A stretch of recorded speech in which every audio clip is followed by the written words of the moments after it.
Doctor Yunus হচ্ছে একজন বড় অর্থনীতিবিদ। বাংলাদেশের এখন অর্থনীতি যেই পর্যায়ে দাঁড়িয়েছে, যে ঋণ আমাদের মাথার উপরে, ডক্টর ইউনূসের উপরে যদি আল্লাহর রহমত হয়, আল্লাহ তাআলা মাহাথির মোহাম্মদের মতো ডক্টর ইউনূসকে কবুল করতে পারে এবং ডক্টর ইউনূস বাংলাদেশের অর্থনীতিকে একটা অন্য মাত্রায় নিয়ে যেতে পারে এবং বহির্বিশ্বে আন্তর্জাতিক নেতাদের যতটা শক্ত লবিং দরকার, ওই শক্ত লবিং একমাত্র আছে ডক্টর ইউনূসের। আমেরিকার প্রেসিডেন্ট বলেন, চায়নার প্রেসিডেন্ট বলেন, আর রাশিয়ার প্রেসিডেন্ট বলেন, সরাসরি ডক্টর ইউনূস তাদেরকে কল দেওয়ার মতো ক্ষমতা রাখে। সে একজন নোবেল বিজয়ী মানুষ, ভদ্র মানুষ। আপনারা দেখবেন পূর্বে যারা ছিল তাদের মতো ফটর ফটর করে কথা বলে না, তিনি কথা শুনে বেশি, বলে কম। যখনই দেশের কোনো প্রশ্ন, দেশের সামনে কোনো বিপদ আসে, তিনি বাংলাদেশের সকল রাজনৈতিক দলগুলোর নেতাদেরকে ডাকেন। আজকে ডক্টর ইউনূসের আমন্ত্রণে জামাত ইসলামের আমির গিয়েছে, হেফাজতে ইসলাম গিয়েছে, চরমোনাই গিয়েছে, সব দল গিয়েছে, রাম বাম যারা আছে, যত রাজনৈতিক দল আছে সবাই সেখানে গিয়েছে। আমরা কিন্তু আসলে মূলত এটাই চাই।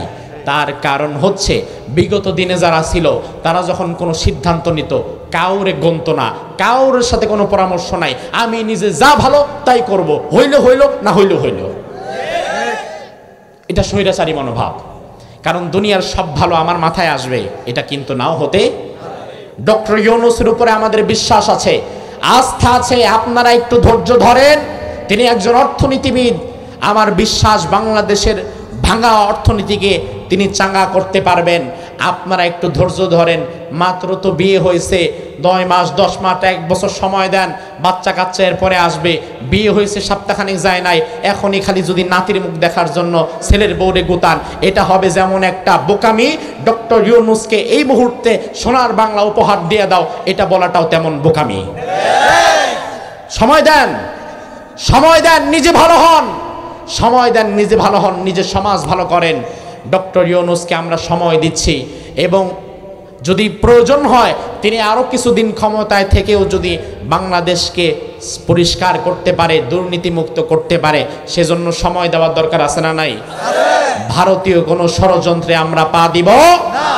সর্বশেষ দেশের বিরুদ্ধে, বাংলাদেশের বিরুদ্ধে, বাংলাদেশের মানুষের বিরুদ্ধে, এদেশের স্বাধীনতা সার্বভৌমত্বের বিরুদ্ধে যারা অবস্থান নেয়, সে যেই দলের হোক না কেন, তাকে আমরা ঘৃণা ভরে বয়কট করব, তার সাথে কোনো সম্পর্ক আমাদের নাই, ঠিক কিনা? আগামীর বাংলাদেশ হবে সাম্প্রদায়িক সম্প্রীতির সুন্দর এক বাংলাদেশ, যে বাংলাদেশের মানুষ ভারতের দালালি করবে না, যে বাংলাদেশের মানুষ দিল্লির কথা মানবে না, যে বাংলাদেশের মানুষ আমেরিকার দালালি করবে না, যে বাংলাদেশের মানুষ চীন কিংবা রাশিয়ার দালালি করবে না, যে বাংলাদেশের মানুষ শুধুমাত্র এক আল্লাহর গোলামি করবে। আল্লাহু আকবার, তাকবীর, আল্লাহু আকবার। ইসলামের শত্রুরা হুঁশিয়ার, সাবধান, ষড়যন্ত্রের বেড়াজাল ভেঙে দাও, ভেঙে দাও, ভেঙে দাও, কুড়িয়ে দাও ষড়যন্ত্রের বেড়াজাল। নারায়ে তাকবীর, আল্লাহু আকবার। এমন এক সাম্প্রদায়িক সম্প্রীতির বাংলাদেশ আমরা গড়ে তুলব। পারবেন তো ইনশাআল্লাহ? আমার বাড়ির পাশের যে সাধারণ হিন্দু, তার সাথে কি আমার কোনো শত্রুতা আছে? আপনি কি কখনো তার মন্দিরে আক্রমণ করবেন? আপনি কখনো তার পূজায় বাধা দিবেন? আপনি কখনো তার বাড়ি ঘরে আক্রমণ করবেন? অসম্ভব, প্রশ্নই আসে না। বরং আমার বিশ্বাস, ওই হিন্দু যদি ভালো হয়, ওই হিন্দু যদি দেশপ্রেমিক হয়, তাহলে ভারতের বিরুদ্ধে যদি যুদ্ধ করা লাগে, ওই হিন্দু আমার কাতারে দাঁড়িয়ে যাবে। কারণ দেশ যেমন আমার, দেশের এখানে তারও হক আছে।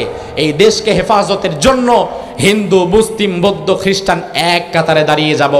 ধর্মের ভেদাভেদ থাকতে পারে, কিন্তু দেশ হিসাবে আমাদের জাতীয়তার কোনো ভেদাভেদ নাই। এজন্য আপনাদেরকে শেষ কথা বলে যাই, কারো কোনো চক্রান্তে কান দিবেন না। এই দেখছেন, এই গ্রামে নাকি 4 আনা হিন্দু আছে। এই 4 আনা হিন্দু ভাইরা আমাদের কাছে আমানত। মায়ের কোলে শিশু থাকবে নিরাপদ, বাংলাদেশের ভেতরে আমার হিন্দু ভাইরা থাকবে তেমন নিরাপদ। এজন্য হিন্দু ভাইদেরকে বলি, বাংলাদেশের পক্ষে কাজ করবেন। আপনারা বাংলাদেশপন্থী হিন্দু হবেন, ভারতপন্থী হিন্দু না। ভারত আপনাদের কেউ না, পার্শ্ববর্তী একটা দেশ, যেই দেশের টার্গেট হচ্ছে তার আশেপাশের ছোট ছোট দেশগুলোকে গিলে খাওয়া। পৃথিবীর মানচিত্রে ইসরায়েল যেমন এক হায়না, পৃথিবীতে ইসরায়েল যার পাশে আছে তার যেমন রাতের ঘুম হয় না, ভারত যার পাশে আসে তার রাতের ঘুম হয় না।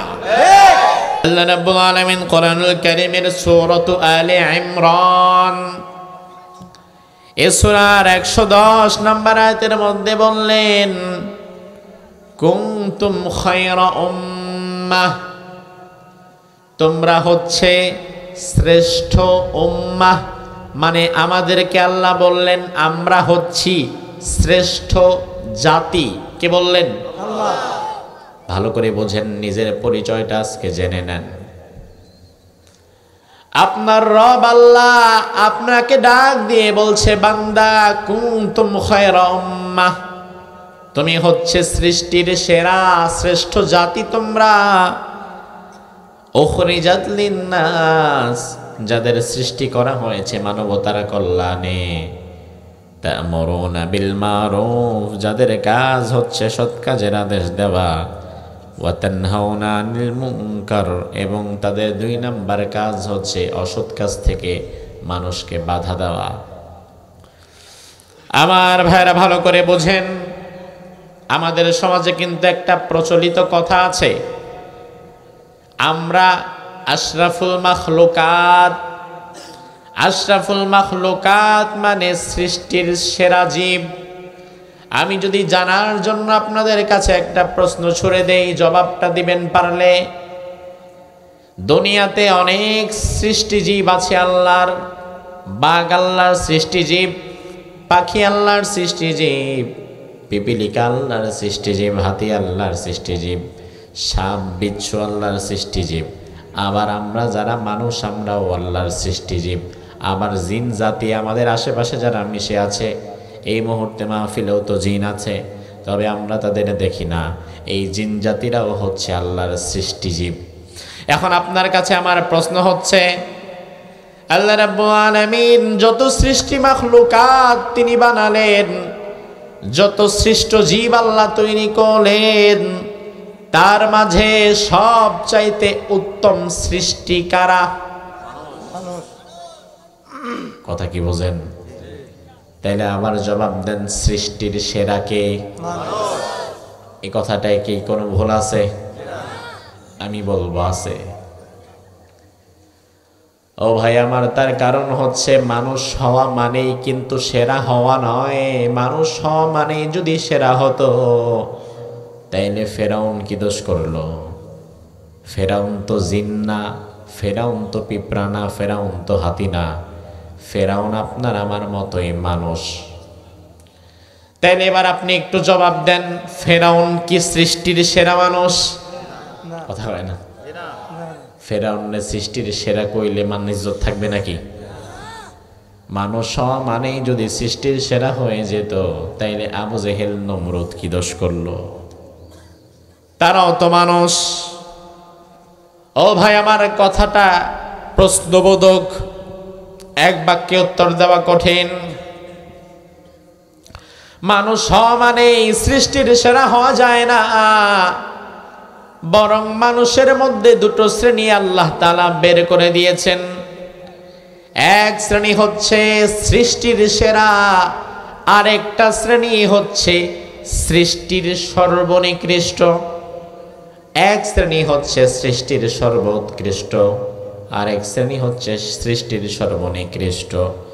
এবার আমি কোরআন থেকে 2 আয়াত পড়ার পরে আপনি নিজের সাথে মিলাবেন, মিলানোর পরে দেখে বলবেন, নিজেই বুঝবেন যে আমি কি সৃষ্টির শ্রেষ্ঠ নাকি নিকৃষ্ট। আপনি নিজেই বুঝে যাবেন। আল্লাহ রাব্বুল আলামিন কোরআনুল কারীমের সূরাতুল বাইয়িনার মধ্যে বললেন, বান্দা ইন্নাল্লাযীনা আমানু ওয়া আমিলুস সালিহাতি উলাইকা হুম খায়রুল বারিয়া। নিশ্চয়ই যারা ঈমান এনেছে, যারা ঈমান এনেছে, আল্লাহর প্রতি ঈমান এনেছে এবং নেক আমল করেছে, উলাইকা হুম খায়রুল বারিয়া, আমি আল্লাহ বললাম তারাই হচ্ছে সৃষ্টির সেরা মানুষ। সুবহানাল্লাহ বলেন। তাইলে আমার ভাইরা লক্ষ্য করেন, সৃষ্টির সেরা হওয়ার জন্য ঈমান আনা লাগবে, নেক আমল করা লাগবে, এছাড়া সৃষ্টির সেরা হওয়া যাবে না। আমরা বললাম আল্লাহ তাইলে সৃষ্টির নিকৃষ্ট আবার কে? আল্লাহ রাব্বুল আলামিন এই সূরার পরবর্তী আয়াতের মধ্যে বললেন, ইন্নাল্লাযীনা কাফারু মিন আহলিল কিতাবি ওয়াল মুশরিকিনা ফি নারি জাহান্নাম খালিদিনা ফিহা উলাইকা হুম খায়রুল বারিয়াহ। নিশ্চয়ই আমার সৃষ্টির মধ্যে যারা কুফরি করেছে আর যারা শিরিক করেছে, আমি আল্লাহর প্রতি যারা ঈমান আনে নাই, ওই মানুষগুলোকে আমি আল্লাহ বললাম উলাইকা হুম খায়রুল বারিয়াহ, তারা হচ্ছে সৃষ্টির সব চাইতে নিকৃষ্ট। তার মানে যদি আপনাকে প্রশ্ন করা হয় সৃষ্টির মধ্যে সবার সেরা কে, উত্তরটা যদি বলেন মানুষ, তাহলে আবার যদি প্রশ্ন করা হয় তাহলে সৃষ্টির মধ্যে সবচেয়ে খারাপ কে, সর্বনিকৃষ্ট কে, উত্তর কিন্তু একই হবে, মানুষ। তার মানে মানুষের মধ্যে আপনার আমার মতো মানুষ যারা, মানুষের মধ্যে যারা ভালো তারা ফেরেশতার চাইতেও বেশি ভালো। মানুষের মধ্যে যারা ভালো তাদের দাম, তাদের মর্যাদা ফেরেশতার চাইতে বেশি। শুধু তাই নয়, শুধু তাই নয়, দুনিয়াতে ইমানদার যারা, মানুষের মধ্যে যারা ভালো মানুষ, তাদের দাম আল্লাহর কাবা ঘরের চাইতেও বেশি। আরো আস্তে গান সুবহানাল্লাহ। বুঝেন আপনি, বুঝেন, কাবা ঘর বাইতুল্লাহ চাইতে একজন ইমানদারের দাম আল্লাহর কাছে বেশি। আল্লাহু আকবার।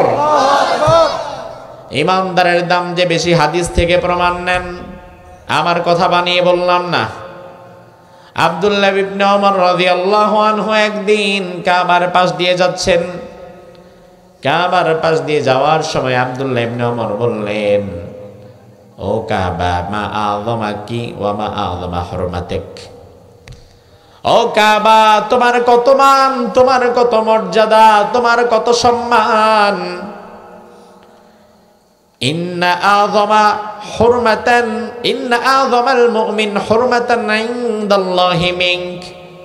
তবে কাবা, আমি আব্দুল্লাহ বিন ওমর বললাম, তোমার সম্মান, তোমার মর্যাদা যত বেশি হোক না কেন, আল্লাহর একজন মুমিন বান্দার সম্মান এবং মর্যাদা আল্লাহর কাছে তুমি কাবার চাইতেও বেশি।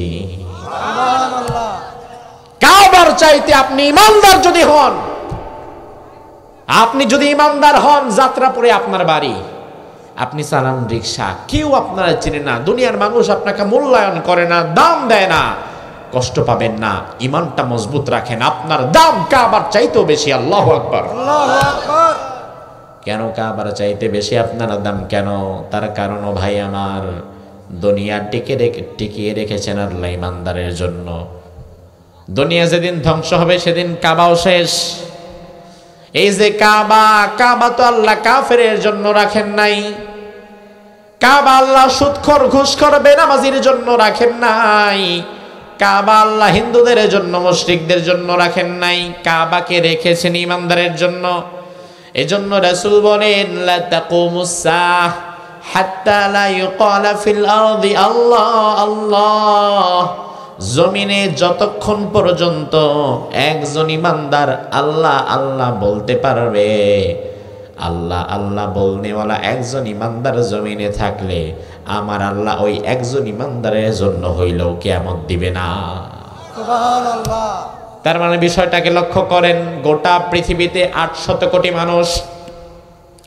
যদি কোনোদিন বিষয়টা এমন হয়ে যায় 800 কোটি মানুষের মধ্যে সব মানুষ আল্লাহর বিরুদ্ধে চলে গেছে, বেঈমান হয়ে গেছে, মুশরিক হয়ে গেছে, মুনাফিক হয়ে গেছে, ইহুদি খ্রিস্টান হয়ে গেছে, দুনিয়াতে ইমানদার আছে মাত্র একজন। ওই একজন আছে আপনাদের যাত্রাপুরে। ওই একজন ইমানদারের খোঁজ দুনিয়ার কেউ রাখে না, কিন্তু ইমানদারের খোঁজ যিনি রাখেন তিনি কে? আল্লাহ। গোটা দুনিয়ার 800 কোটি মানুষ, 800 কোটি মানুষের মধ্যে সবাই যদি বেঈমান হয়ে যায়, সবাই যদি ইহুদি খ্রিস্টান মুশরিক মুনাফিক মুরতাদ হয়ে যায়, ওই মুহূর্তে যদি যাত্রাপুরে একজন ইমানদার আল্লাহকে আল্লাহ বলে একটা ডাক দিতে পারে অন্তর থেকে, আমার আল্লাহ ওই ইমানদার একজনের ডাকের কারণে হলেও দুনিয়াটাকে টিকায় রাখবেন। সুবহানাল্লাহ। এই নজির কোনোদিন আপনি নিজের সাথে মিলাতে পারবেন না, কারণ একজনের জন্য আমরা কোনো কিছু রাখি না। ও ভাই আমার, তার প্রমাণ দেখেন এই যে আজকের মাহফিল, সর্বোচ্চ আর 1 ঘন্টা পর আজকের মাহফিল শেষ হয়ে যাবে। আমি ঢাকায় চলে যাব, সভাপতি সাহেব তার বাড়ি চলে যাবে, আপনারা যে যার মতো তবারক নিয়ে বাড়ির দিকে হাঁটা দিবেন। ওই মুহূর্তে যদি একজন মানুষ মাঝখানে বসে থাকে, সবাই চলে গেছে, একজন মানুষ প্যান্ডেলের নিচে বসে আছে, উঠতেছে না, তাইলে ওই একজন মানুষের জন্য ডেকোরেটরের লোক কি প্যান্ডেল খোলা বন্ধ রাখবে? কথা বোঝে না, বন্ধ রাখবে? ডেকোরেটরের লোক লাইট খুলবে, মাইক খুলে নিবে, প্যান্ডেলটা খুলবে, বাঁশগুলা খুলবে। একজন তো ভালো, 5 জন বসে থাকলেও কিছু করা নাই, কারণ অধিকাংশ যদি উঠে চলে যায়, 5 জন 10 জন বসে থাকলেও স্টেজ প্যান্ডেল রাখা হবে না। তাইলে 100 মানুষের মধ্যে 5 জন বসে থাকলেও দুনিয়ার মানুষ প্যান্ডেলকে রেখে দেয় না। আর আমার আল্লাহ বলে, ইমানদার রে, তোরে আমি কত ভালোবাসি দেখ। 5 জন মানুষ বসে থাকলে মাহফিল ওয়ালারা মাহফিলটা পুরো তছনছ করে ভেঙে দিয়ে চলে যায়, কেউ রেখে দিয়ে যায় না। আর ইমানদার যদি 800 কোটির মধ্যে একজন যাত্রা পড়ে থাকে, আমি আল্লাহ ওই একজনের জন্য হলেও আমার দুনিয়াটাকে টিকায় রাখবো। সুবহানাল্লাহ। তাইলে আমাদের প্রতি আমার আল্লাহর ভালোবাসা বেশি না কম? তাইলে যেই আল্লাহ আপনারে আমারে এত ভালোবাসে, অন্তর থেকে কলিজা থেকে ওই আল্লাহরে একটা ডাক দিতে পারবেন ইনশাআল্লাহ? বলেন আল্লাহ। আল্লাহ। কলিজা থেকে একটা ডাক দিয়ে বলেন আল্লাহ। আল্লাহ। যদি ইমানদার হন, আপনার ডাকের জবাব আল্লাহর আরশ পর্যন্ত পৌঁছে গেছে, আপনার ডাকের মর্যাদা এত বেশি। সুবহানাল্লাহ বলেন। সুবহানাল্লাহ। ও আমার ভাইয়েরা, এই জন্য ইমানদারের দাম দুনিয়ার মধ্যে সব চাইতে বেশি। মানুষের মধ্যে যারা ইমানদার, তাদের দাম সৃষ্টির মধ্যে সবচাইতে বেশি, তারাই হচ্ছে সৃষ্টির সেরা। আর মানুষের মধ্যে যারা বেঈমান, তারা সৃষ্টির সর্বনিকৃষ্ট। সৃষ্টির নিকৃষ্টতার সারি যদি আপনি করেন, সেখানে কুকুরের নাম থাকবে, শূকরের নাম থাকবে, ঘৃণিত কিছু পশু পাখির নাম সেখানে থাকতে পারে। আমার আল্লাহ বলেন, মানুষের মধ্যে যারা নিকৃষ্ট হয়ে যায়, তাদের মর্যাদা শিয়াল, কুকুর, বিড়াল, শূকরের চাইতেও নিচে নেমে যায়। তার মানে মানুষের মধ্যে যারা ভালো, তারা সৃষ্টির সবার চাইতে ভালো। আর মানুষের মধ্যে যারা খারাপ, তারা সৃষ্টির সবার চাইতে বেশি খারাপ। আবার ভাইরা, তার কারণ হচ্ছে স্বাভাবিকতই তো মানুষ মর্যাদাবান, আর যার মর্যাদা যত বেশি, যার দাম যত বেশি, ওই লোকটা যদি ভুল করে, তাইলে ওই ভুলটার খেসারত দিতে হয় তত বেশি। যেমন আমার ভাইরা দেখেন, আমাদের অঞ্চলগুলোতে মেম্বার থাকে, মেম্বারের আরেকটু উপরে থাকে কি? চেয়ারম্যানের আরেকটু উপরে থাকে কি? এমপির উপরে মন্ত্রী। হ্যাঁ, মন্ত্রীর পরে প্রেসিডেন্ট। আপনাদের যাত্রাপুরে ধরেন একজন মেম্বার, যাত্রাপুরে কোনো এমপি নাই, মন্ত্রী নাই। এমপি সাহেবের বাড়ি হয়তো যাত্রাপুরে না, যাত্রাপুরে একজন মেম্বার আছে। মেম্বারের দায়িত্ব কম, তার মর্যাদাও কম। এজন্য মেম্বার যদি কোনো ভুল করে, ওই ভুলের শাস্তিও হয় কিছুটা কম। কারণ মেম্বার 500 কোটি টাকা চুরি করতে পারে না, মেম্বার 5 কোটি টাকাও খাইতে পারে না, এত বড় বাজেট তার কাছে আসে না। মেম্বারের চাইতে চেয়ারম্যানের মর্যাদা বেশি। এই জন্য চেয়ারম্যান যদি কোনো ভুল করে, ওই ভুলের শাস্তি মেম্বারের চাইতে বেশি পায় সে। এই জন্য আমার ভাইরা দেখবেন, সরকার যখন পরিবর্তন হয়, তখন মন্ত্রী পালায়, এমপি পালায়, চেয়ারম্যান পালাইলে পালাইতে পারে, কিন্তু মেম্বার পালায় না। ঠিক নেই? কারণ আমার আছেই কি রে, আমি খাইছি কয় টাকা, আমার পেট চাপ দিলে তো 10 টাকা বেরোয় না। ও ভাই আমার, তার কারণ হচ্ছে যার মর্যাদা যত বেশি, যে খায় যত বেশি, ওই বেড়া যদি ভুল করে সেই ভুলের মাসুলও দিতে হয় বেশি। সরকার পরিবর্তন হয়, সব পালায়া যায়, মেম্বার পালাতে হয় না, কারণ মেম্বার ছোটখাটো মানুষ, তা সে আর কতটুকুই কি করবে। কিন্তু সরকার পরিবর্তন হওয়ার সাথে সাথে কুমিল্লার এমপি মেয়র সহকারে বড় বড় এমপিরা আগেই পালায়া বর্ডার পার দিয়ে ওদিকে চলে যায়। তার কারণ কি? তার কারণ হচ্ছে মন্ত্রীর মর্যাদা বেশি। ওই মর্যাদাবান মানুষ যখন তার মর্যাদার জায়গা থেকে নিচে নেমে যায়, মেম্বারও ততটা নিচে নামতে পারে না যতটা মন্ত্রী নেমে যায়। আমার ভাইরা দেখেন, কারণ মন্ত্রী উঠছে 100 তলায় আর মেম্বার উঠছে কোনো মতো ঠেলা ঠেলা 1 তলায়। 1 তলা থেকে যদি আপনি মেম্বারে ধাক্কা দেন তাইলে পয়রা সর্বোচ্চ একটু হাতটা ভাঙতে পারে, মরবে তো না। কিন্তু এমপি যেহেতু 100 তালার উপরে উঠেছে, এমপিরে যদি 100 তালা থেকে ধাক্কা দেন তাইলে বাঁচারই সম্ভাবনা নাই।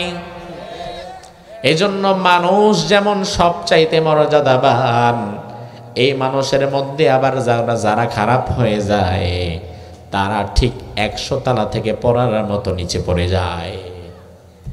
কুকুর বিড়াল এত নিচে নামতে পারে না যেটা মানুষ হয়, ঠিক কিনা? আপনি কোনোদিন দেখেছেন কোন কুকুর আরেকটা ছোট্ট কুকুরের বাচ্চাকে ধর্ষণ করে মেরে ফেলেছে? এমন দৃশ্য কি দেখেছেন জীবনে? কিন্তু মানুষের বাচ্চা, ওই মানুষের বাচ্চাটা নাম তার মানুষ, কিন্তু ভেতরে জানোয়ার জন্ম হয়েছে। 5-6 বছরের ছোট্ট বাচ্চা মেয়েকে ধর্ষণ করে গলা টিপে মেরে ডাস্টবিনে ফেলে দিছে, এমন ঘটনাও আছে না নাই? তাইলে কুকুর যেটা করতে পারে না, শূকর যেটা করতে পারে না, ওটা মানুষ পারে? তাইলে মানুষের মধ্যে যারা খারাপ হয় ওরা কুত্তার মতো না, শূকরের মতো না, বরং কুকুর এবং শূকরের চাইতেও খারাপ, ঠিক কিনা? একটা কুকুর সামনে মরা গরু পড়ে আছে, কুকুর যদি 10টা থাকে ভাগজাগ করে যে যার মতো খেয়ে দিয়ে চলে যায়। ওই কুকুরটা পরবর্তী 10 বছর কি খাবে না খাবে একাই টাইনা নিয়ে বাড়ির দিকে যায় না। কিন্তু মানুষের মধ্যে যারা খারাপ হয় তাদেরকে যদি আপনি ক্ষমতা একবার বসায় দেন, তারা নিজেরা কতটুকুই আর খাইতে পারবে, বরঞ্চ আপনাদের কষ্টার্জিত পয়সাগুলারে হারামখোরের দলেরা এমন ভাবে তসরুপ করবে যেন আগের 500 বছর যদি দুনিয়াতে বাঁচা লাগে যেন পয়সার অভাব না হয়। এদিক দিয়ে আপনি না খায় মরেন, দ্রব্যমূল্যের ঊর্ধ্বগতি হইতে থাক, দেশ গোল্লায় যাক, নিজের খাওয়া লাগবে, নিজের পরিবারের বাঁচা লাগবে। এজন্য আমার ভাইরা, বাংলাদেশের জনগণের কষ্টার্জিত ঘামের পয়সা যেই হারামখোরদের পেটে ঢুকে, আল্লাহ ওদেরকে শান্তিতে থাকতে দেয় না। দেশে তো থাকতে পারেই না, বিদেশে গিয়া পালায় থাকা লাগে। এমনকি আমরা যারা দেশে আছি কষ্ট করে বেঁচে থাকলেও আমাদের একটা প্রশান্তির জায়গা হচ্ছে আমার মৃত্যু হলে আমার জানাজাটা আমার পাড়া প্রতিবেশী, আমার মা বাবা, আমার ভাই বোনদের সাথে আমার কবর হবে। কিন্তু এই হারামখোরের দল বাংলাদেশের মানুষের 1000 কোটি টাকা নিয়ে যারা পালায় গিয়েছে, বর্ডার পাড়ি দিয়ে ভারতে গিয়ে বসে আছে, আমার তো মনে হয় তারা মইরা গেলে তাদের জানাজা দেওয়ার মতো লোক পাওয়া যাবে না। আমার ভাইরা, এই জন্য দুনিয়ার সব মানুষ ভালো না। যারা ভালো তারা ফেরেশতার চাইতে ভালো, আর যারা খারাপ তারা সব চাইতে খারাপ, ঠিক না ভাই? ঠিক। এখন আপনি কি ভালোর মধ্যে থাকবেন, সৃষ্টির সেরা হবেন, না সৃষ্টির নিকৃষ্ট হবেন, সেটা একান্তই আপনার ডিসিশন। আমি আজকে আপনাকে কোরআন থেকে সৃষ্টির সেরা হওয়ার জন্য কাজ কি করা লাগে সেটা জানায় দিতে আসছি। আমি আপনাকে সৃষ্টির সেরা মানুষ বানাতে আসি নাই, তার কারণ সৃষ্টির সেরা বানাবার মতো ক্ষমতা আমার নাই। আমি শুধু আপনাকে রাস্তাটা বলে দিতে পারি, এরপরে এই রাস্তায় আপনি যাবেন কি যাবেন না সেটা একান্তই আপনার চিন্তা ভাবনা, বাট বলে দেওয়ার দায়িত্বটা আমার। এজন্য আমি আপনাকে সংক্ষিপ্ত আকারে সৃষ্টির শ্রেষ্ঠ মানুষের কাজ কি সেটা বলে দেব। বাকিটা যদি আপনি মনে করেন আমল করবেন তাহলে করতে পারেন, আর যদি মনে করবেন করবেন না সেটার সুযোগও আছে। তবে আমার ভাইয়েরা, আমার কাছে জবাব দেওয়া না লাগলেও আপনি যখন মরে যাবেন আমার আল্লাহর কাছে কিন্তু জবাব ঠিকই দেওয়া লাগবে। তাইলে এখন খুব মনোযোগ দেন, সৃষ্টির সেরা মানুষ হওয়ার জন্য কাজ কি করা লাগে সেটা আমাদের জানার দরকার আছে না নাই? আমার ভাইরা ভালো করে বোঝেন, আপনি যে মানুষ, আপনি কিন্তু নামাজ পড়ে সৃষ্টির শ্রেষ্ঠ হতে পারবেন না। আপনি যে মানুষ, মসজিদে সিজদা দেওয়ার মাধ্যমে আপনি সৃষ্টির সেরা হতে পারবেন না। সকাল বিকাল ইল্লাল্লাহ ইল্লাল্লাহ জিকির করেও আপনি সৃষ্টির সেরা হতে পারবেন না।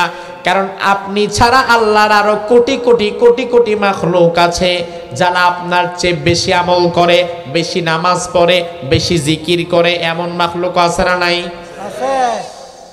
আপনি তো মনে করেছেন আমি একাই নামাজ পড়ি, আমি একাই আল্লাহরে সেজদা দেই, তাইলে আমি কেন সেজদা দিলে সৃষ্টির সেরা হব না?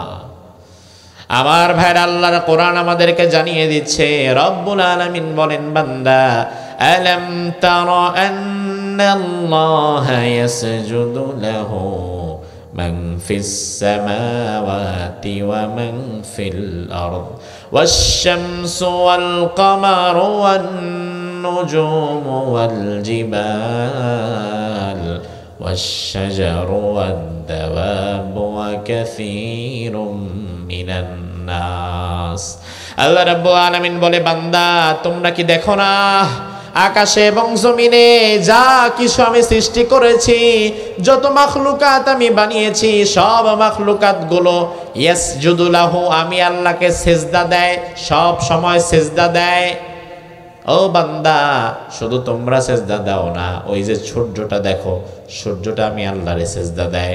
ওই যে চাঁদ দেখো, চাঁদও সেজদা দেয়। দুনিয়ার যত বিচরণশীল প্রাণী দেখো, সব সেজদা দেয়। তার মানে আপনি যে সেজদা দেন, এই সেজদা চন্দ্র দেয়, সূর্য দেয়, এই সেজদা দেয় অন্যান্য মাখলুকাত গোলা।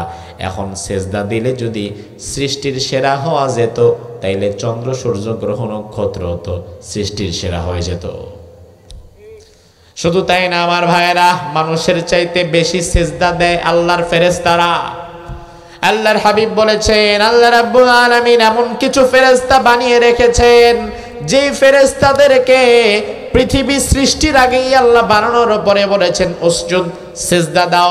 ওই ফেরেশতা যে সেজদায় পড়ে আছে, এখনো পর্যন্ত ওই ফেরেশতা সেজদা থেকে তার মাথাটা একবারের জন্য তুলে নাই। তাইলে কি আপনার সেজদার চাইতে তার সেজদা বেশি না কম? কিন্তু ওই ফেরেশতা সৃষ্টির সেরা না। আবার আপনি মনে করবেন, হুজুর আমি তো খালি সেজদাই দেই না, আমি তো নামাজের পরে আবার জিকিরও করি, 33 বার সুবহানাল্লাহ, 33 বার আলহামদুলিল্লাহ, 34 বার আল্লাহু আকবার পড়ি, সকাল সন্ধ্যায় জিকির করি। ও ভাই, আমার জিকির শুধু আপনি করেন না, আল্লাহর সৃষ্টি মাখলুকাতের মধ্যে আল্লাহর জিকির করে এমন আরো মাখলুকাত আল্লাহর সৃষ্টি জীবের মধ্যে আছে না নাই? আমার আল্লাহ কোরআনের মধ্যে বললেন, তুসাব্বিহু লাহুস সামাওয়াতু ওয়াস সাবউ ওয়াল আরদু ওয়া মান ফীহিন ওয়া ইম মিন শাইইন ইল্লা ইউসাব্বিহু বিহামদিহি ওয়ালাকিন লা তাফকাহুনা তাসবিহাহুম। আল্লাহ রাব্বুল আলামিন বলে, বান্দা শোনো শোনো, সপ্ত আকাশ এবং জমিনের মাঝে যত মাখলুকাত আমি আল্লাহ বানালাম, এই মাখলুকাত গুলো সব সময় তসবিহ জপে কার? এখন আপনি বলবেন তসবিহ জপে মানে? আল্লাহ বলে, হ্যাঁ, সব মাখলুক আমার তসবিহ জপে। আপনার ঘরের মুরগি, মোরগ, ঘরের পাশের বিড়াল, ইঁদুর, পিপিলিকা, সমুদ্রের মাছ, সবাই আল্লাহর জিকির করছে। আপনি বলবেন, কই মুরগি তো আমার ঘরের লগেই থাকে, জীবনে তো মুরগিরে আল্লাহ আল্লাহ কইতে শুনলাম না, জীবনে তো মুরগিকে জিকির করতে শুনলাম না। কেন আপনি শুনলেন না সেটাও আল্লাহর কোরআন বলছে, ওয়ালাকিন লা তাফকাহুনা তাসবিহাহুম। প্রত্যেকটা প্রাণী আমার জিকির করেছে, কিন্তু ওই প্রাণীর জিকিরের ভাষা বোঝার মতো ক্ষমতা আমি আল্লাহ তোরে দেই নাই। তার মানে এখন বোঝেন, আল্লাহর জিকির করে কথা কি সঠিক না ব্যাঠিক? নাকি সন্দেহ লাগে? দুনিয়ার প্রত্যেকটা প্রাণী আল্লাহর জিকির করে, এটা কি সঠিক না ব্যাঠিক? আপনি জানেন না বা আপনি বোঝেন না কেন? আপনি না বোঝার কারণ হচ্ছে ওই জিকিরের ভাষা বোঝার মতো ক্ষমতা আপনাকে আল্লাহ। ঢাকা এয়ারপোর্টে এই যে আমাদের আজকে তো অনেক প্রবাসী ছেলেরা আছে যারা দেশের বাহিরে যায় কাজ করে। আপনাদের কুমিল্লাতে প্রবাসী মানুষের সংখ্যা বেশি না কম? ঢাকা এয়ারপোর্টে দাঁড়িয়ে আছেন, ছেলেরে আপনি বিদেশে দিতে যাচ্ছেন, মুরব্বী বাবা আপনি এয়ারপোর্টে দাঁড়িয়ে দেখলেন দুইজন চায়না সামনাসামনি দাঁড়ায় গল্প করতেছে। স্যাংসুং প্যাংপুং, চাইনিজ ভাষা যেমন। চায়না দুজন স্যাংসুং প্যাংপুং গল্প করে আবার হাসে। আপনি দেখলেন কি রে বাবা, ভাষাই তো বুঝি না, কিসের স্যাংসুং কিসের প্যাংপুং, আবার দেখে হাসাহাসিও করে। আপনি যদিও না বোঝেন কিন্তু তারা কিন্তু তাদের মনের ভাব প্রকাশ করছে। আবার আপনি দেখেন দুইজন বাঙালি এয়ারপোর্টে দাঁড়ায় কথা বলতেছে, নিজেদের মতো কথা বলছে, হাসাহাসি করছে। এমন সময় জাপানি যদি একটা পাশে দাঁড়ায় থাকে, আপনি যদি 1 ঘন্টা কথাও বলেন, জাপানি লোকটা একটা কথাও কি বুঝবে? বুঝবে না। তাইলে দুনিয়াতে মানুষ হইয়া যদি অন্য মানুষের ভাষায় আপনি বুঝতে না পারেন, মানুষ হইয়া গরু ছাগলের ভাষা বুঝবা কেমনে? ঠিক। দুনিয়াতে আপনি মানুষকে অপর মানুষের ভাষায় বোঝেন না, সেখানে পশু পাখির জিকিরের ভাষা বুঝবেন কিভাবে? কিন্তু পশু পাখি যে জিকির করে এখানে কোনো সন্দেহ করা যাবে না। আমার ভাইরা, আল্লাহ রাব্বুল আলামিন বলে, বান্দা সৃষ্টির সেরা হওয়ার জন্য 2টা কাজ করা লাগবে। প্রথম কাজ হচ্ছে তা'মুরুনা বিল মারুফ, দুনিয়ার মানুষকে ভালো কাজের আদেশ করতে হবে। প্রথম কাজ হচ্ছে সমাজে মানুষকে ভালো কাজের আদেশ করতে হবে। জোরে কোন কাজের আদেশ? ভালো কাজের। কোন কাজের? ভালো কাজের। 2 নাম্বার হচ্ছে ওয়া তানহাউনা আনিল মুনকার, সমাজের মানুষকে একই সাথে অন্যায় কাজ থেকে আবার নিষেধ করা লাগবে। তাইলে আমার ভাইরা একটু মনোযোগ দেন, কথাটা ভালো করে বোঝেন। সৃষ্টির সেরা হওয়ার জন্য 2টা কাজ আপনাকে করা লাগবে। একটা হচ্ছে ভালো কাজের আদেশ, আর একটা হচ্ছে মন্দ কাজের নিষেধ। আমার সাথে কি একটু বলতে পারবেন? পারবেননি বলতে? আমি চাচ্ছি মুখস্থ করায় দিতে ওয়াজ, যেন ভুলে না যান। সৃষ্টির সেরা হওয়ার জন্য কাজ করা লাগবে কয়টা? 2টা। আরো জোরে? 2টা। জোর হলো না? 2টা। 1 নাম্বার ভালো কাজের আদেশ, 2 নাম্বার অন্যায় কাজের নিষেধ। ও ভাই আমার, এই 2টা এত গুরুত্বপূর্ণ দায়িত্ব, এই 2টা দায়িত্ব স্বয়ং আল্লাহ ফেরেশতাদেরও দেয় নাই। সৃষ্টির মধ্যে এই 2টা দায়িত্ব এক মানুষ ছাড়া অন্য কাউকে আল্লাহ দেয় নাই। ফেরেশতাদের দিকে তাকান, কোরআনুল কারীমের মধ্যে আল্লাহ বলেছেন, ইন কুল্লু নাফসিন লাম্মা আলাইহা হাফিজ, দুনিয়াতে যত মানুষ আছে এই মানুষগুলোর মাথার চুল থেকে পায়ের নখ পর্যন্ত তাকে সেফ রাখার জন্য, হেফাজত করার জন্য আল্লাহ তাআলা কিছু ফেরেশতা আমাদের সাথে নিয়োজিত করে রেখেছে। এটা আমার সাথেও যেমন আছে, আপনার সাথেও আছে, আমার সভাপতি সাহেবের সাথেও আছে, আমার ভাইদের সাথেও আছে। প্রত্যেক মানুষের সাথেই ফেরেশতা নিয়োজিত। তার প্রমাণ হচ্ছে আমার ভাইরা, লক্ষ্য করেন, অনেক সময় আমরা মাছ খাই, ইলিশ মাছ খাই। ইলিশ মাছে কাটা বেশি না কম? বেশি।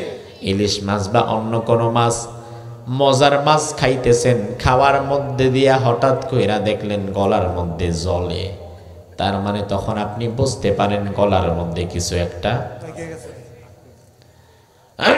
কিরে বাবা, ঢোক গিললে দেখি ধাক্কা মারে। আর গলায় যদি জায়গা মতো কাটা একটা বিন্ধা যায়, এরপরে আপনার সামনে পোলাও কোরমা দিলেও আর খাইতে ভালো লাগতেছে না। তো এই যে আরে আল্লাহ, কিছু একটা খাইলি তো জ্বলে ওঠে। তখন আমরা কি করি? খাওয়া চালায় যাই না, বরং খাওয়াটা বন্ধ করি। সব মজাদার খাবারগুলা বাদ দিয়া কই আমাদেরকে একটু ভাত দাও। ভাতটারে নিয়ে একসাথে গোল কইরা, হ্যাঁ গরম ভাত গোল কইরা কি করেন? হ্যাঁ গিল্লালান। তার কারণ কি? চাবানো কিন্তু না, ডাইরেক্ট দলাটা করে পুরা দলাটা লোকমার মতো করে গিলে ফেলেন। তার কারণ হচ্ছে পুরা দলাটার ধাক্কায় যেন কাঁটাটা নিচের দিকে চলে যায়। ও ভাই আমার, একটু লক্ষ্য করেন, জীবনে মাছ খাইতে গিয়া কাটা বিন্ধে নাই এমন মানুষ কি পাওয়া যাবে মনে হয়? আমার তো মনে হয় না। তার মানে এই রোগের রোগী আমরা মোটামুটি সবাই। তাইলে আমার ভাইরা বিষয়টা আপনারা ভালো বুঝবেন। মাছের কাঁটাটা মূলত বিধে আমাদের গলার ঠিক এই জায়গায়, এই যে এই জায়গাটায় মাছের কাঁটাটা বিধে যায়, কণ্ঠনালীর ঠিক খানিকটা নিচে গলার উপরিভাগে মাছের কাঁটা বিধে যায়। আবার যখন কায়দা কানুন করে আমরা মাছের কাঁটাটারে এখান থেকে সরায় দিতে পারি, এই কাঁটাটা কিন্তু সরাসরি পাকস্থলীতে চলে যায়। তবে ভাই আমার, আপনার জিহ্বা থেকে গলার এই পর্যন্ত কাঁটাটা আসার জন্য যে রাস্তাটা, এই রাস্তা সর্বোচ্চ 1 থেকে 1.5 ইঞ্চি, আর এইখান থেকে নিয়ে পাকস্থলী পর্যন্ত যাওয়ার রাস্তাটা কিন্তু 1 হাত। এবং এই পাকস্থলী পর্যন্ত যাওয়ার জায়গাটা সোজা নয়, সোজা নয়, যাওয়ার জায়গাটা এত বেশি পেঁচালো, আপনি ডাক্তারের কাছে গিয়া নারী ভুঁড়ি দেখলে ভয় পাওয়া যাইবেন।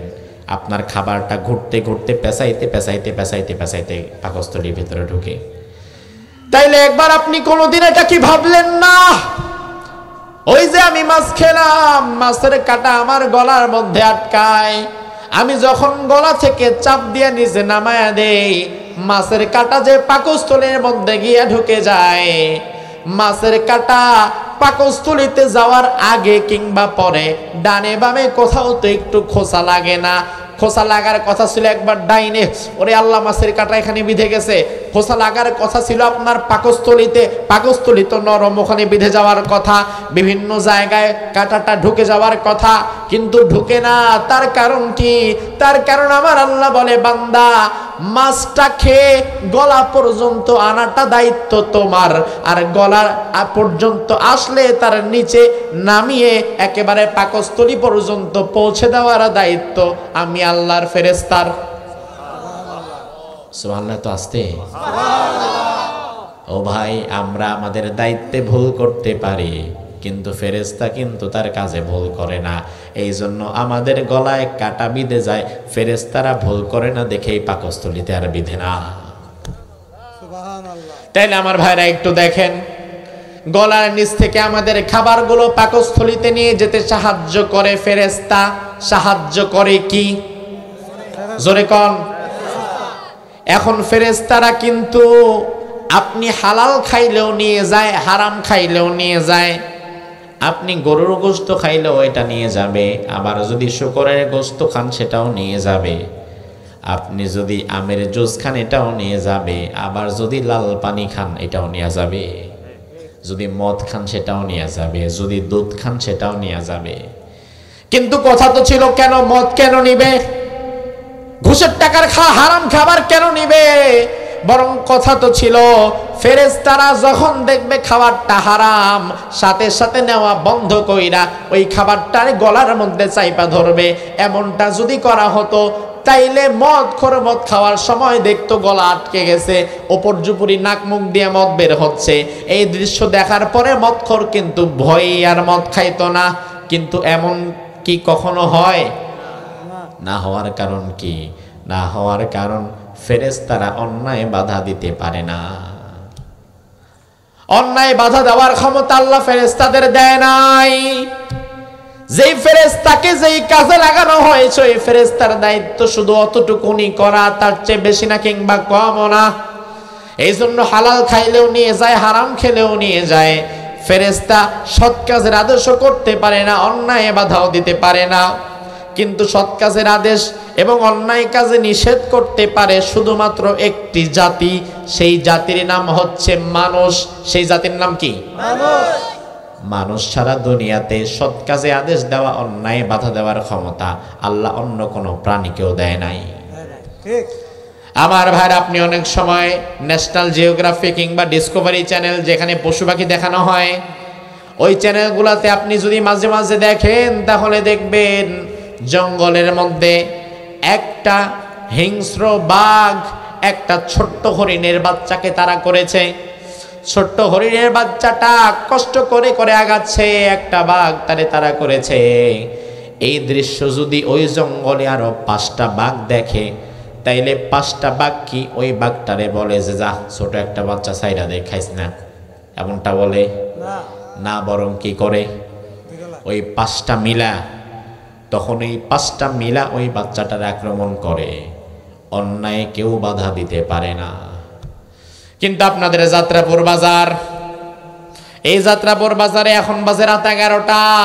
আপনাদের যাত্রাপুর বাজারে রাত 11টার সময় মাহফিল করে আপনারা যখন বাড়ির দিকে যাচ্ছেন, যাওয়ার সময় দেখলেন 4-5 জন বখাটে যুবক একজন নারীকে তাড়া করে বেরাচ্ছে, একজন মহিলাকে 4-5 জন বখাটে যুবক দৌড়াচ্ছে তার শ্লীলতাহানি করার জন্য। তখন যাত্রাপুর বাজারে আমরা যদি তাদেরকে দেখি, তাইলে আপনারা কি ওই 5 জন বখাটে যুবকের পক্ষে থাকবেন নাকি ওই নারীর পক্ষে থাকবেন?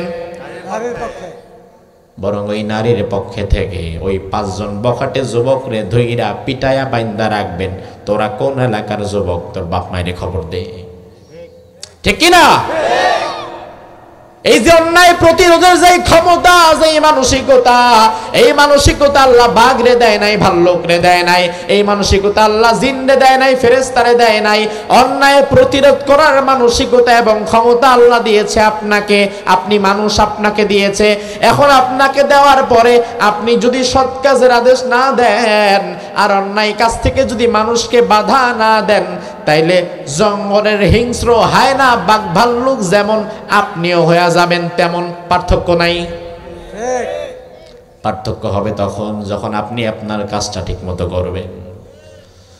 আমার ভাইরা, এই জন্য হিসাবটা ভালো করে বুঝবেন। নিজে অন্যায় করব না এটা নয়, বরং আমি যদি সৃষ্টির সেরা হই, আমি নিজে অন্যায় করব না, অপর ভাইকে করতেও দিব। বরং আমাদের সমাজে আপনারাই সাক্ষী দেন, আমি বলবো না। আপনাদের সমাজের কি অবস্থা আপনারা ভালো করে জানেন, যেহেতু আমি ঢাকার মানুষ। আপনাদের এই সমাজের অবস্থাটা আমি জানি না, এই জন্য আমি আপনাদের প্রশ্ন করে জানতে চাই। ও ভাই, আমার জবাব দেন। এই সমাজে দিন দিন অন্যায়, অত্যাচার, জুলুম, বেয়াদবি, মুরব্বীদের অসম্মান করা, মা বাবার কথা না শোনা, এই কাজগুলা কি ধীরে ধীরে কমছে নাকি বাড়ছে? আপনার আরেকটা বার জবাব দেন, কমছে না বাড়ছে? বাড়ার কারণ কি? আমি যদি আপনারে জিজ্ঞেস করি, ভাই বাড়ার কারণ কি, বলবেন হুজুর পোলাপান বেয়াদব, কথা শোনে না, মুরব্বীদের মুখে মুখে কথা বলে, মা বাবার কথা শোনে না, রাস্তার মোড়ে দাঁড়ায় দাঁড়া বিড়ি খায়, গাঁজা খায়, কথা বললে কথা শোনে না। আমি বলবো ভাই, এটা কোনো কথা না, বরং কথা হচ্ছে যেই সমাজের ভালো মানুষগুলা চুপ হয়ে গেছে, ওই সমাজে আস্তে আস্তে খারাপ মানুষ তৈরি হয়ে গেছে। আপনার সমাজে ইয়াবাখোর, বাবাখোর, গাঁজাখোর একদিনে তৈরি হয় নাই। আপনার সমাজে বেয়াদব ছেলেবেলেরা একদিনে তৈরি হয় নাই, বরং আপনার আমার মতো ভালো মানুষগুলা যখন চুপ হয়ে গেছে তখন আস্তে আস্তে তৈরি হয়েছে। তার সবচেয়ে বড় প্রমাণ, আপনি মুরব্বী মানুষ।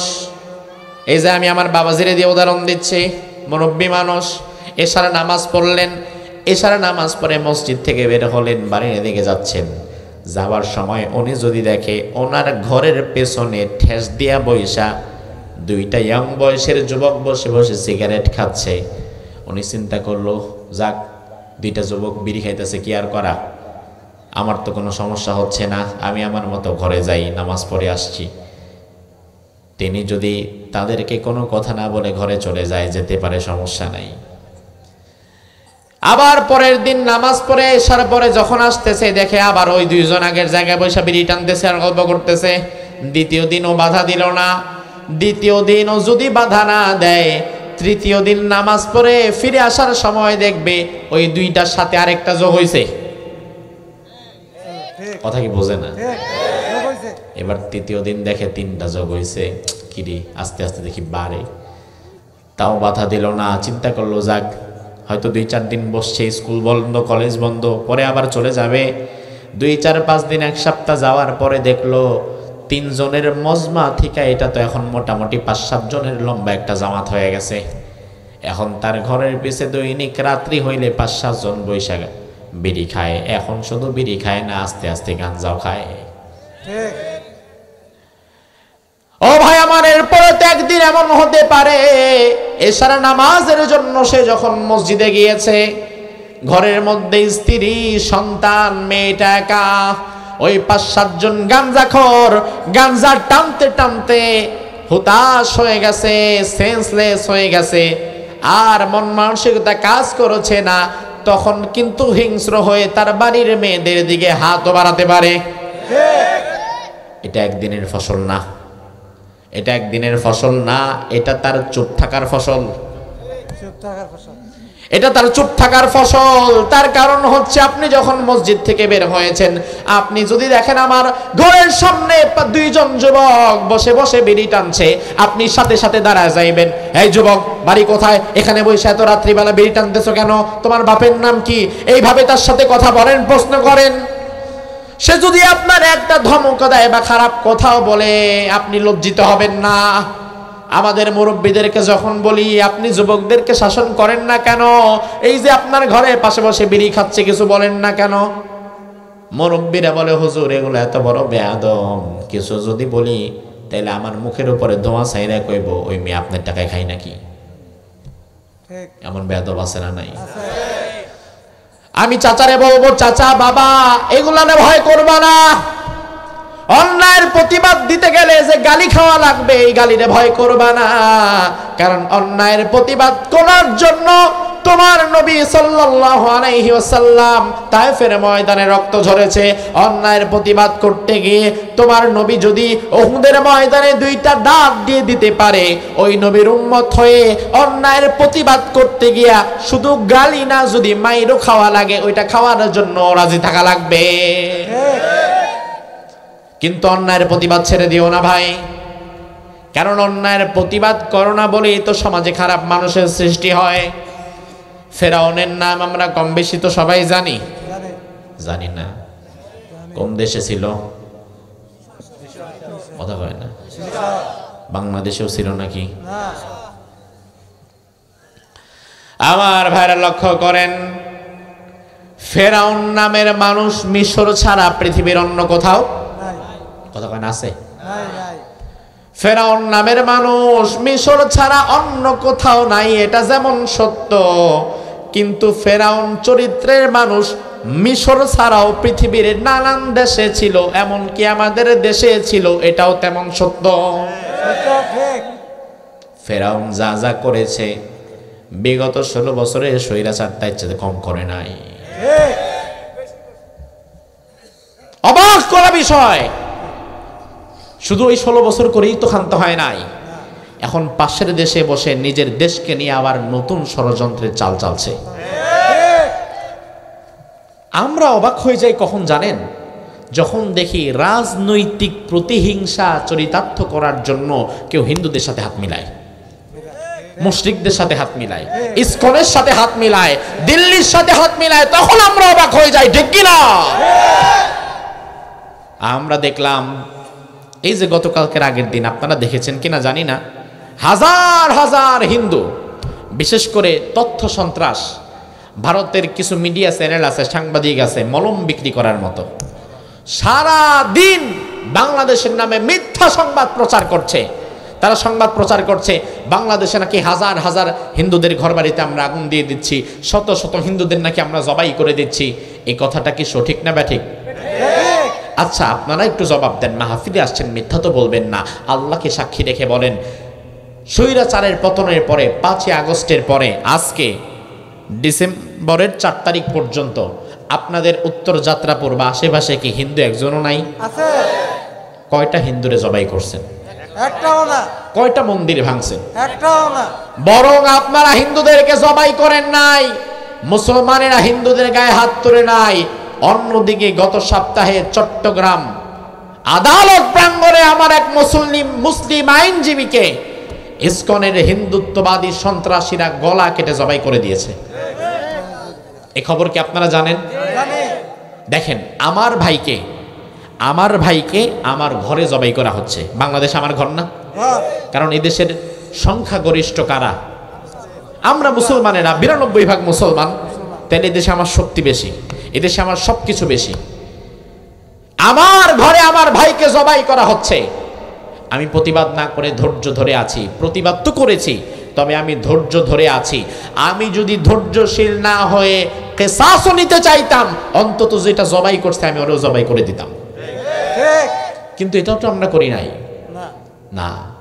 অন্যদিকে দেখেন, বাংলাদেশ নিয়ে মিথ্যা সংবাদ প্রচার করা হচ্ছে যে বাংলাদেশের মানুষ নাকি হিন্দুদের ঘরবাড়ি জ্বালিয়ে দিচ্ছে, মন্দির ভাঙচুর করছে, হিন্দুদের জবাই করছে। এই মিথ্যা কথাগুলো প্রচার করছে ভারতের গণমাধ্যম, যার রেশ ধরে হাজার হাজার হিন্দুস্তানের মুশরিকেরা তারা ব্যানার ছাপিয়েছে, চলো বাংলাদেশ এই নামে ব্যানার ছাপিয়ে তারা গাড়ি ভরে ভরে হাজার হাজার মুশরিকেরা সিলেট সীমান্তে, ব্রাহ্মণবাড়িয়া সীমান্তে, ব্রাহ্মণবাড়িয়া রাখাউড়া সীমান্তে হিন্দুরা এসে জটলা বেঁধে দাঁড়িয়ে আছে। তারা বাংলাদেশের বর্ডার গার্ডকে বলছে, বর্ডার থেকে সরে যাও, বর্ডার খুলে দাও, আমরা বাংলাদেশে যাব, বাংলাদেশে গিয়া যুদ্ধ করে আমরা আমাদের হিন্দু ভাইদেরকে ছাড়াই নিয়ে আসবো। কত বড় পাগল! আখাউড়া, ব্রাহ্মণবাড়িয়ার আখাউড়া স্টেশনে হিন্দুরা অবস্থান করছে। তারা নাকি আসবে, আমাদেরকে মারবে, আমাদের সাথে যুদ্ধ করবে, বাংলাদেশটাকে ভারতের একটা অঙ্গরাজ্য বানায় নিয়ে যাবে। কত সুন্দর না বিষয়টা! আচ্ছা আপনারা বলেন, তারা যেটা ভাবছে সেটা যদি তারা করতে চায়, তারা যদি বাংলাদেশের সীমান্তে ভুলেও পা দেয়, এই পা কি সাথে ফিরে আর নিয়ে যেতে পারবে? আপনারা কি বলেন পারবে? আরে আমার তো মনে হয় যাত্রাপুর পর্যন্ত আসা লাগবে না। ব্রাহ্মণবাড়িয়া যে জিনিস, ব্রাহ্মণবাড়িয়া কি জিনিস জানেন? যেখানে ক্রামবুট খেলা নিয়ে, এই তুই আমার গুটি ফালাই লিখেন, এটা তো ফালানোর কথা ছিল না, লাগাও রে মাইর। শুধু এটা কথা বলতে দেরি আর রান্দা ছুরি চাপাতি দাও নিয়া কল্লা ফালাই দিচ্ছে। মারামারি যাদের নিত্যদিনের কাজ, ওই ব্রাহ্মণবাড়িয়া দিয়ে তারা ঢুকতে যাচ্ছে। আমরা তাদেরকে বলি, যদি কপাল খারাপ থাকে তাহলে ঢুকো, আর ঢোকার পরে ব্রাহ্মণবাড়িয়ার লোক যা জিনিস কাইটা কাইটা পা দিয়ে হালিম বানায় খাওয়াই দিবে। কাদের কাছে ঢুকতে যাচ্ছে পাগল? সিলেট দিয়ে ঢুকলেও কথা ছিল, সিলেটের মানুষ একটু নরম, অলি আল্লাহর দেশ, একটু নরম থাকে, কিন্তু এরা ভুলে ব্রাহ্মণবাড়িয়া দিয়ে ঢুকতে চাচ্ছে।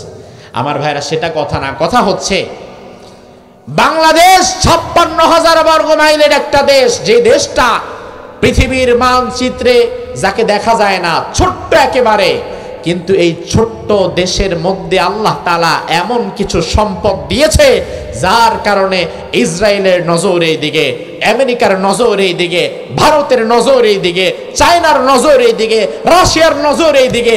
আমার এই ছোট্ট দেশে আমার আল্লাহ তাআলা কি এমন দিয়েছে যার কারণে সব শকুনের নজর একসাথে পড়েছে আমার দিকে। কিন্তু লাভ হবে না, এ দেশের মানুষের মাঝে ঈমানে কুওয়াত, ঈমানের শক্তি যতদিন অবিচল থাকবে ততদিন ভারত কেন, দুনিয়ার কোন পরাশক্তি আমার এই ভূখণ্ডকে দখল করতে পারবে না। আজ মুশরিকিন হিন্দুস্তানেরা যদি বাংলাদেশ দখল করার জন্য বাংলাদেশের দিকে পা বাড়ায়, যদি আমার দেশকে তারা ধূলিসাৎ করে দিতে চায়, যদি বাংলাদেশের স্বাধীনতা এবং সার্বভৌমত্বের উপরে তারা আঘাত করে, সেই আঘাতকে মোকাবেলা করার জন্য আলেম সমাজ যদি তোমাদেরকে আরেকবার ডাক দেয়, আলেমদের ডাকে যার যা আছে তাই নিয়ে মাঠে নেমে হিন্দুস্তানের মুশরিকদের বিরোধিতা করার জন্য কারা কারা প্রস্তুত আছে? এই হাত তুলে আল্লাহরে দেখাও। আল্লাহু আকবার, আল্লাহু আকবার, আল্লাহু আকবার। ইসলামের শত্রুরা হুঁশিয়ার, হুঁশিয়ার, দেশের শত্রুরা হুঁশিয়ার, হুঁশিয়ার। আমার ভাইরা, সবার আগে আমার ঈমান, আমার ঈমানের পরে হচ্ছে আমার দেশ। আমার দেশের দিকে যদি কেউ কোন নজর দেয়, ওই নজর আমরা উপরে ফেলবো, ঠিক কিনা? তুমি যেই দেশি হও না কেন, তুমি মনে করতে পারো তুমি ভারত, তোমার জনসংখ্যা বেশি, তোমার অস্ত্র শস্ত্র বেশি, এই ভয় আমাদের দেখাবা না। কারণ আমরা সেই জাতি, যেই জাতির 313 জন 1000 সশস্ত্র কাফেরকে কচুকাটা করে দিয়েছিল। সেই জাতি 71 সালে এই জাতির কাছে কিছু ছিল নাই, অস্ত্র নিয়ে আসছে বিরোধী পক্ষ, বাঁশ দিয়া বাইরে মেরে ফেলছে, ঠিক কিনা? যে জাতি বাঁশ দিয়া বাইরে মেরে ফেলতে পারে, ওই জাতিরে তোমরা অস্ত্রের ভয় দেখাবা না। কারণ আমাদের সব চাইতে বড় শক্তি হচ্ছে আমাদের ঈমান। কিন্তু ব্যথা লাগে কখন জানেন? যখন দেখি শত্রু পক্ষের সাথে হাত মিলিয়েছে আমার ভাই। ঠিক বুঝেন কথা? যারা আওয়ামী লীগ করে তারা কি দেশের মানুষ না? মানুষ। তাদের জন্ম কি দেশে হয় নাই? তাহলে ক্ষমতার জন্য দেশের বিরুদ্ধে গিয়ে নাস্তিক মুরতাদ মুশরিকদের সাথে হাত মেলাবার মতো এই সাহস তারা পায় কোথায়? বর্তমানে ক্ষমতার জন্য নাস্তিক মুরতাদ রাম বাম কাফের মুশরিকদের সাথে দিল্লির সাথে যারা হাত মিলিয়েছে, আমার দৃঢ় বিশ্বাস তাদের ভেতরে ঈমান নাই।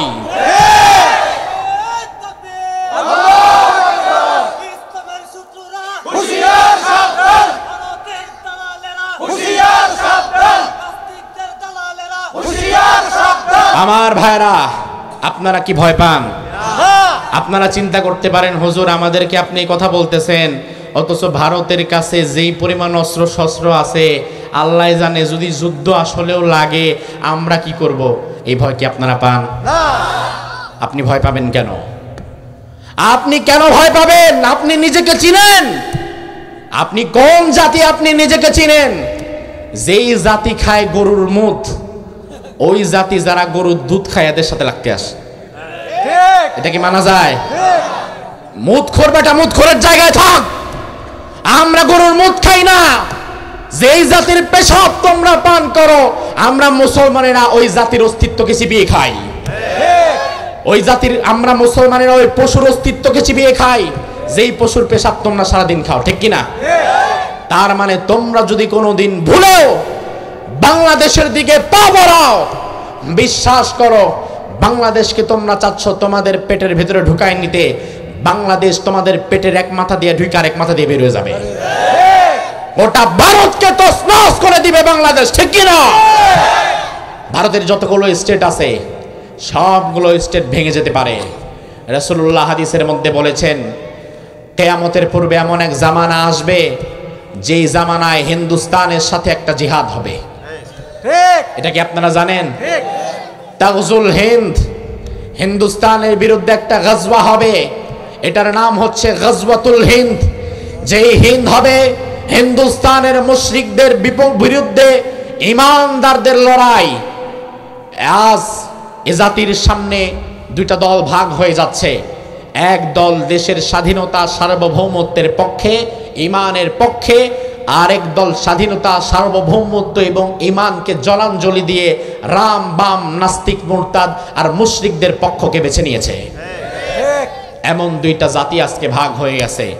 তোমার বিবেকের কাছে প্রশ্ন, এই মুহূর্তে দাঁড়িয়ে তুমি কোন পক্ষে আছো? তুমি যদি তোমার রাজনৈতিক মতাদর্শের জন্য হিন্দুস্তানের মুশরিকদের সাথে হাত মিলাও, রাসূল বলেছেন তুমি যার সাথে থাকবা কিয়ামতের ময়দানে তার সাথেই হাসর হবে। এজন্য আমার ভাইরা, রাসূলুল্লাহর হাদিস অনুযায়ী আমাদের সামনে যদি গজওয়াতুল হিন্দ চলে আসে, আমাদের সামনে যদি হিন্দুস্তানের বিরুদ্ধে লড়াই করার এমন কোন সুযোগ চলে আসে, রাসূলুল্লাহ হাদিসের মধ্যে বলেছেন গজওয়ায়ে হিন্দে যারা শরীক হবে, হিন্দুস্তানের বিরুদ্ধে জিহাদে যারা অংশগ্রহণ করবে, ওই মানুষগুলোকে আল্লাহ সুবহানাহু ওয়া তাআলা জাহান্নামের আযাব থেকে মুক্ত করে দিবেন। যদি আমাদের সামনে আমাদের দেশের স্বাধীনতা সার্বভৌমত্বের হেফাজতের প্রশ্ন আসে, তাহলে আমরা কি হিন্দুস্তানের পক্ষে না বিপক্ষে? আমরা কি মুশরিকদের পক্ষে না বিপক্ষে? তবে আমার ভাইরা, ভয় পাওয়া যাবে না। ভয় কি পাওয়া যাবে না? আমি ইমানদার, ইমানদার যদি মরে তাও লাভ, যদি বেঁচে থাকে তাও লাভ। ইমানদারের হারাবার কিছুই নাই। ইমানদার ডানে গেলেও লাভ, বামে গেলেও লাভ। তবে ভারতের হিন্দুত্ববাদী শক্তি আমাদেরকে নাড়া দিয়েছে, আমাদের উপর আক্রমণ করবে, এইভাবে তারা কিছু ভাষা প্রকাশ করেছে। হিন্দুত্ববাদী নরেন্দ্র মোদীর সরকার এখন পাগল হয়ে গেছে। তার কারণ হচ্ছে সুদীর্ঘ 16 বছর পর বাংলাদেশ থেকে নরেন্দ্র মোদীর কন্ট্রোলিং সিস্টেম উঠে গেছে। এখন বাংলাদেশে আর তার অর্থনীতির সে ফর্মুলা কাজে লাগাতে পারছে না। বাংলাদেশের মতো একটা বিরাট বাজার আজকে পাকিস্তানের 2500 টন চিনি ঢুকেছে, এই প্রথম। এখন ভারতের মাথা খারাপ হয়ে গেছে। তার কারণ ভারত নির্বাচিত সরকার এই দেশে নাই, এই জন্য নরেন্দ্র মোদীর মাথা খারাপ হয়ে গেছে। বাংলাদেশের মানুষের যে একাগ্রতা, বাংলাদেশের মানুষের সাম্প্রদায়িক সম্প্রীতি নষ্ট করার জন্য তারা উঠে পড়ে লেগেছে। বাংলাদেশের মানুষের সাম্প্রদায়িক সম্প্রীতি নষ্ট করার জন্য নরেন্দ্র মোদীর সরকার উঠে পড়ে লেগেছে, তবে এটা আমাদের জন্য খোশ নসিব। নরেন্দ্র মোদী ধাক্কা দিয়েছে সাম্প্রদায়িক সম্প্রীতি নষ্ট করে দেওয়ার জন্য। অন্যদিকে আজকে ডক্টর ইউনূস বাংলাদেশের সকল রাজনৈতিক দলের ব্যক্তিবর্গ, সকল ইসলামিক দলের মূল বড় বড় ব্যক্তিবর্গদেরকে নিয়ে আজ মিটিং করেছে। সেই মিটিংয়ে সিদ্ধান্ত হয়েছে দেশের প্রশ্নে, স্বাধীনতার প্রশ্নে, সার্বভৌমত্বের প্রশ্নে জামাত, জাতীয় পার্টি, হেফাজত, খেলাফত বুঝি না, আমরা সকলে এক কাতারে দাঁড়িয়ে হিন্দুস্তানের বিরোধিতা করব। এটা আমাদের জন্য বড় একটা পাওয়া না? বিগত দিনে আমরা ছিলাম মূলত দিল্লি থেকে যে আইন পাস হতো ওই আইন আমাদের মাথায় চাপিয়ে দেওয়া হতো। আপনারা কি জানেন এটা? কারণ বাংলাদেশের মানুষ ভালো করে জানে 50 বছর যেই আল্লামা কোরআনের তাফসীর করেছে, সারা বাংলাদেশে কোটি কোটি মানুষ যার তাফসীর শুনেছে, যার তাফসীর শুনে হাজার হাজার অমুসলিম ইসলাম গ্রহণ করেছে, তিনি কখনো মানবতা বিরোধী হতে পারে না, তিনি ধর্ষণকারী হতে পারে না, তিনি কখনো খারাপ মানুষ হতে পারে না, কিন্তু তার নামে 1000টা ধর্ষণ মামলা দিয়েছে। এটা মূলত এই মামলা এবং ফাঁসির রায় বাংলাদেশের বিচারকরা না, এটা দিয়েছে দিল্লি থেকে দেওয়া হয়েছে। বিগত দিনে যা আমাদের উপরে চাপিয়ে দেওয়া হয়েছে সব দিল্লি থেকে আইন করা হয়েছিল। কখন তেলের দাম বাড়বে, কখন কি বাড়বে না বাড়বে, কার কি করতে হবে, সব আইন পাশ করা হতো দিল্লি থেকে। দিল্লিতে বাংলাদেশের দালাল যেটা ছিল ওই দালালি তো পালায় গেছে, এই জন্য দিল্লির মাথা খারাপ হয়ে গেছে যে বাংলাদেশে তো এখন আর আমার কন্ট্রোল চলে না, বাংলাদেশের মানুষ তো এখন দেখে আর আমার পণ্য কিনে না, বাংলাদেশের মানুষ তো দেখে এখন আর আমার কথা শুনে না। আগামীর বাংলাদেশ হবে সাম্প্রদায়িক সম্প্রীতির সুন্দর এক বাংলাদেশ, যেই বাংলাদেশের মানুষ যারা ভারতের দালালি করবে না, যে বাংলাদেশের মানুষ দিল্লির কথা মানবে না, যে বাংলাদেশের মানুষ আমেরিকার দালালি করবে না, যে বাংলাদেশের মানুষ চীন কিংবা রাশিয়ার দালালি করবে না, যে বাংলাদেশের মানুষ শুধুমাত্র এক আল্লাহর গোলামি করবে। আল্লাহু আকবার, তাকবীর, আল্লাহু আকবার। ইসলামের শত্রুরা হুঁশিয়ার, সাবধান, ষড়যন্ত্রের বেড়াজাল ভেঙে দাও, ভেঙে দাও, ভেঙে দাও, কুড়িয়ে দাও ষড়যন্ত্রের বেড়াজাল। নারায়ে তাকবীর, আল্লাহু আকবার। এমন এক সাম্প্রদায়িক সম্প্রীতির বাংলাদেশ আমরা গড়ে তুলব। পারবেন তো ইনশাআল্লাহ? আমার বাড়ির পাশের যে সাধারণ হিন্দু, তার সাথে কি আমার কোনো শত্রুতা আছে? আপনি কি কখনো তার মন্দিরে আক্রমণ করবেন? আপনি কখনো তার পূজায় বাধা দিবেন? আপনি কখনো তার বাড়ি ঘরে আক্রমণ করবেন? অসম্ভব, প্রশ্নই আসে না। বরং আমার বিশ্বাস ওই হিন্দু যদি ভালো হয়, ওই হিন্দু যদি দেশপ্রেমিক হয়, তাহলে ভারতের বিরুদ্ধে যদি যুদ্ধ করা লাগে ওই হিন্দু আমার কাতারে দাঁড়িয়ে যাবে।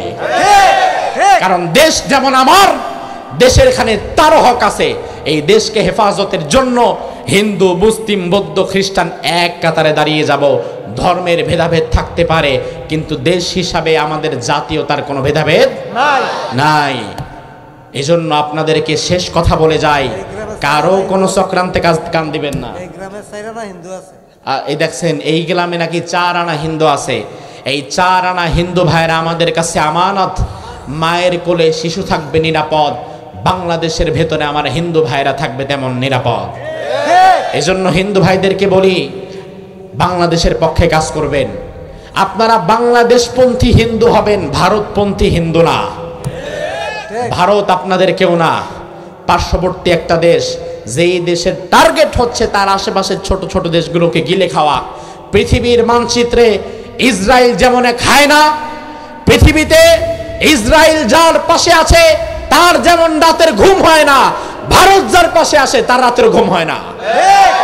ইসরায়েল যেমন তার পার্শ্ববর্তী রাষ্ট্রগুলোকে গিলে খেয়ে ফেলতে চায়, ভারতও তার পার্শ্ববর্তী রাষ্ট্রগুলোকে গিলে খেয়ে ফেলতে চায়।